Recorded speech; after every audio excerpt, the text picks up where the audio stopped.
I thought Jonathan might have some input on that. So I actually drove through the night, and we had a bonfire that night. They invited me to hang around the bonfire. There was a handful of us, and way late into the night, and he was able to hang with me entirely. It wasn't like this was something super far out to him. He was like, oh, I get, but you need to understand the hierarchical nature of that, and da-da-da.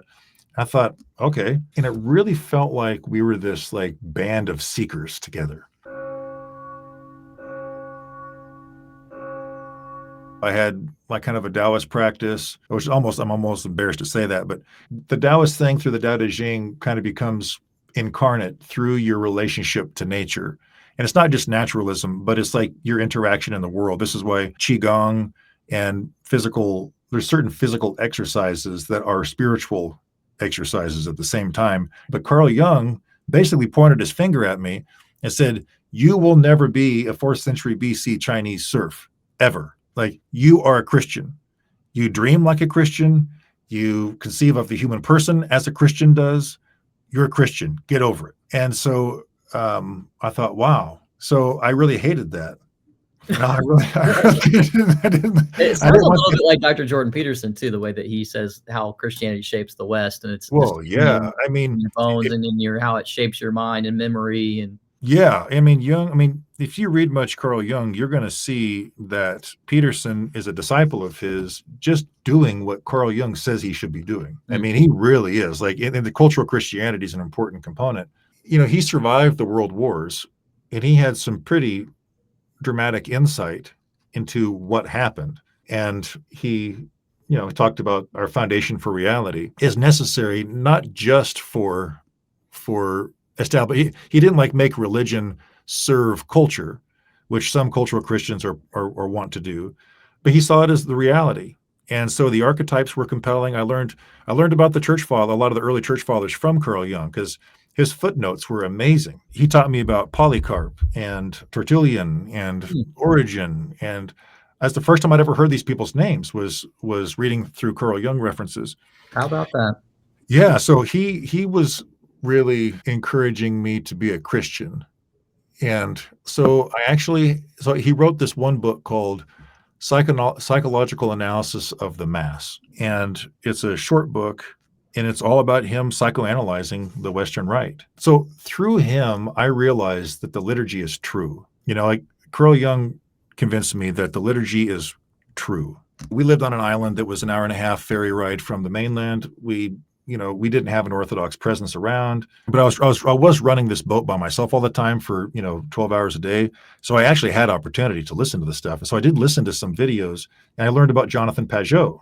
And so I had learned about Jonathan Pageau through some YouTube video, and it was around the time maybe that I think it was just before Santa Claus is Real video, if you remember any of that, or if you've No, I don't. No, yeah. I first discovered him. I was doing like a small group study at my Catholic parish, going through the Search, this kind of 7-part series on like what is Christianity. It was very broad, but he's like in episode 6 or 7, like what is the church, and he's like making icons. And, okay. Talking about the church in ways that I think seekers would find more interesting, right? Like the church through icons. So that's how I first discovered him, was in that series. I don't know that series. Yeah, he does have a way of talking to materialist seekers, right? Yes. And bridging that gap. Dawkins at some point said something like, I don't care about these stories. I care about the kind of science and the kind of prediction that can help us land, a spaceship on the moon. Yeah, and I was I missed an opportunity. And I was like, I care more about why the hell would we want to land a spaceship on the moon? Like, why would humans do that? That's more interesting to me, or more important, than the fact that we're capable of doing it. And if I hadn't met Carl Jung, he might have been the guy. But he kind of was, in a way, because I just heard him talking about symbolism. And at that time, he wasn't talking as an Orthodox Christian. Like, this wasn't like he was doing movie interpretation. And so he didn't really start talking about the church very much. But it was kind of in the air, and he made a couple comments, and not that he was hiding it, but that wasn't his project. His project was to talk about movie interpretations and how to think symbolically. And so I actually engaged with him, and he really thought Carl Jung was on the wrong track. I thought, all right, that's interesting, because there is such a unique thinker. I thought, all right, Well, I ended up having this, I had some ideas. I had kind of like a meditation experience. So I was just trying to make sense of. And I spent a few months like writing out these thoughts I was having. It was kind of like an ontology. It was like, what is being, you know? And I was not well versed in these philosophies necessarily, but I just was trying to make sense of this meditation experience I had around the same time of these Pentecostarian prayers. And it just kind of felt like it was coming out of nowhere. And so I really tried to work through what it was. And if I talk about it, it just would sound weird, but it's the nature of Yeah. this stuff, Yeah, it is. not that it's secret or anything, but it just would be a derailing. No, So sometimes there are like hidden things in our lives at the level of mystical and love with the Lord. It's so hard to put into words that it's almost, you'd almost have to save it for yourself, you know? yeah, I Not know always, it. sometimes. Yeah. Well, one thing that came out of it that I wanted to talk with Jonathan about was it is it really became vivid to me that for something to be infinite, it's formless. You can't have multiple things existing in this. You can't have something and its opposite or alternative existing in the same place. So, in other words, for something to come into being, it has to be bound. It's limited. And so, if something is everything, it can't. You can't have a form and that form's opposite in the same place. Right? It just doesn't work. So the infinite is formless, and this is at the time. This is what I was chewing on, and I Yeah. realized there's a great reconciliation through traditional Christianity in that whole question. But that's why I thought Jonathan might have some input on that. So I actually drove through the night to get to, and he came to talk at this little Catholic church on the Olympic Peninsula, and talking about Mary. And I hadn't spent much time with Mary, so I met he and his wife. First time I'd been through a Catholic service, and I remember walking from the parking lot into the just trying to find where to go. Turns out I walked into the kitchen, and there was a bunch of really sweet grandmas in there that said, "Oh, there's a man in the kitchen! Man in the kitchen! Get out!" And they're really sweet. The sacred church kitchen. Yeah. Yeah, it was great. But we ended up. He had a friend who had arranged that talk for him, and we had a bonfire that night, and they invited me to hang around the bonfire. So what was interesting, and this is relevant, so forgive me, the digression here. I gave him this like ravings of a lunatic, right? This was like me trying to make sense of being, right? And he read it. I mean, he read it, and then he took it seriously. And so we're sitting around the bonfire. There's a handful of us, and way late into the night.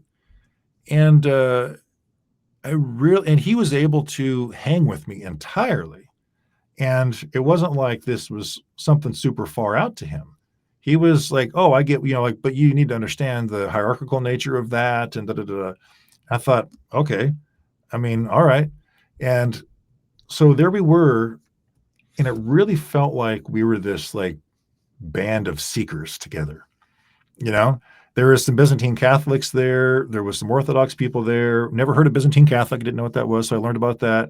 And it really felt amazing because it was put me back in my childhood of just being in hot pursuit with somebody.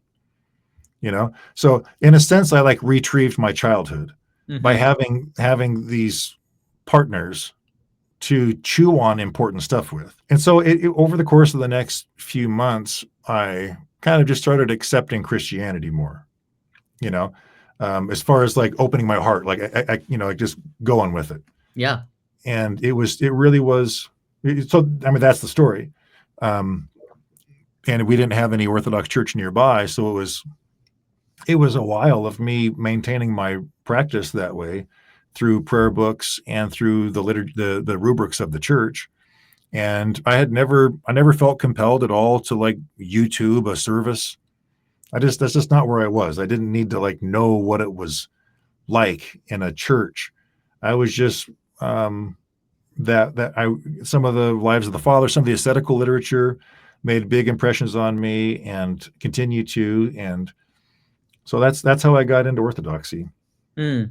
That's great. You're around this this bonfire in the middle of the night with all these seekers doing the same thing. That's pretty cool.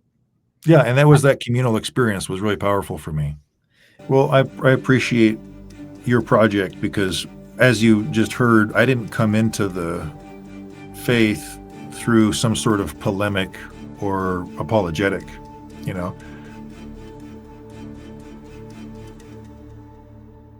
The Wise Phone 2, which I currently use as my phone. It's an amazing phone that helps you not doom scroll or be addicted to social media and other vices because it doesn't have a web browser, but it does function like a phone. You can call, you can text, you can take pictures, you can do videos. It even has apps like Uber and Lyft. You can order food, maps to get around town, all the things that you kind of need in this modern life. While at the same time, being able to have a boundary between you and work or you and distractions. So you can be more present with your family, with your kids, with your spouse, whomever. This has been a very freeing experience for me to have the Wise Phone 2. Again, you can get $40 off through my discount code KING today. Check it out. Bye-bye.